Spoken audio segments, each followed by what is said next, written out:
Mahigit 30 Indonesian ang ikinulong umano sa Pasay City ng ilang Chinese national. Sa Parañaque naman, nasagip ang isang Chinese na kinidnap at tinorture umano ng mga kapwa niya Chinese. Walang pahayag ang mga naarestong suspect na posibleng konektado raw sa Pogo. Live mula sa Pasay City, may unang balita. Si Jomer Apresto, exclusive. Jomer. Ivan, good morning. Nandito ko sa labas ng isang gusali sa Pasay City na nagsisilbing detention facility ng mga tauhan ng Presidential Anti-Organized Crime Commission o PAOK. Dito dinala ang ilang Chinese national na nahuli sa magkahiwalay na operasyon ng PAOK kagabi. 你说怎么整吧？我在努力啊，我真的在努力啊。 怎么整？ Isang confidential informant ang nagpadala ng videong ito sa mga tauhan ng Presidential Anti-Organized Crime Commission o PAOK. Kinidnap at tinorture umano ng dalawang Chinese national ang lalaki sa video na isa ring Chinese. Makalipas ang ilang saglit, natunto ng mga otoridad ang biktima na dinala sa isang mamahaling condo unit sa Parañaque City. Tadtad ng pasa at bali sa katawan ang nirescue'ng Chinese. Nakuha namin yung information na nandito siya sa 1902. Then, nung kinatok na namin, positibo, nandito yung biktima at sinabi niya na nagtatago yung dalawang suspect doon sa mga kwarto.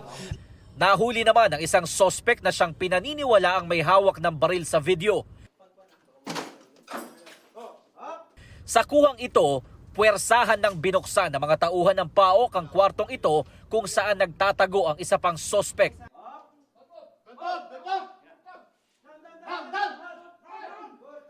Nahuli rin siya ng mga otoridad.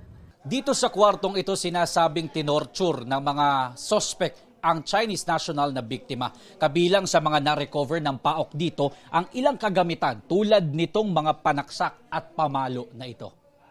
Sabi ng PAOK, hindi pa malinaw sa ngayon ang dahilan kung bakit kinidnap at tinorture ang biktima. Pero may posibilidad daw na sangkot sa iligal na pogo ang mga suspect at miyembro din ng isang malaking grupo. Talamak na kasi yung kidnapan dito sa area ng Southern Metro Manila ng mga Chinese nationals. O naman ang kadahilanan, minsan pinapatubos, minsan may mga pagkakautang.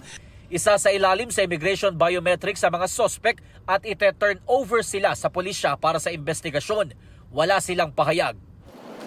Sa madilim na bahaging ito ng isang gusali sa Pasay City, naabutan ng mga tauhan ng Presidential Anti-Organized Crime Commission o PAOK ang ilang Indonesian national.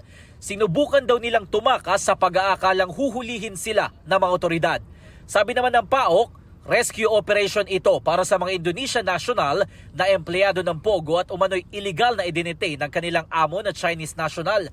Sa pilitan daw kinuha ang kanilang mga passport para hindi sila makabalik sa kanilang bansa. May natanggap kasi kaming report na mayroong mga Indonesians that are being held against their will dito. At nakipagbigay-ugnayan kami agad doon sa Indonesian Embassy. So, dumating po yung Interpol. Sa kabuuan, umabot sa 34 na Indonesian ang nasagip sa operasyon habang dalawang Chinese ang naaresto. Isa sa kanila ay pinaniniwalaan na dating miyembro ng People's Liberation Army at tumatayong boss ng mga nasagip na dayuhan. Kasi may uniforme siyang pinakita na naka People's Liberation Army.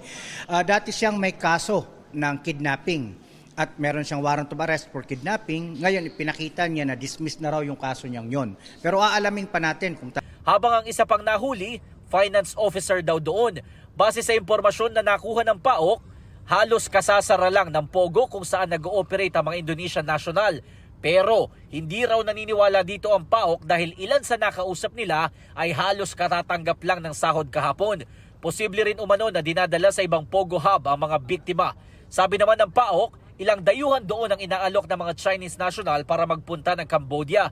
Pero kailangan daw nila magbayad para maibalik ang kanilang passport. Ang problema, sabi ng PAOK, sa oras na makarating na doon ang mga biktima, gagawin silang scammer doon. Sa ngayon ay magre-request sila ng voluntary repatriation sa Indonesian Embassy para mabigyan ng one-way travel pass ang mga biktima.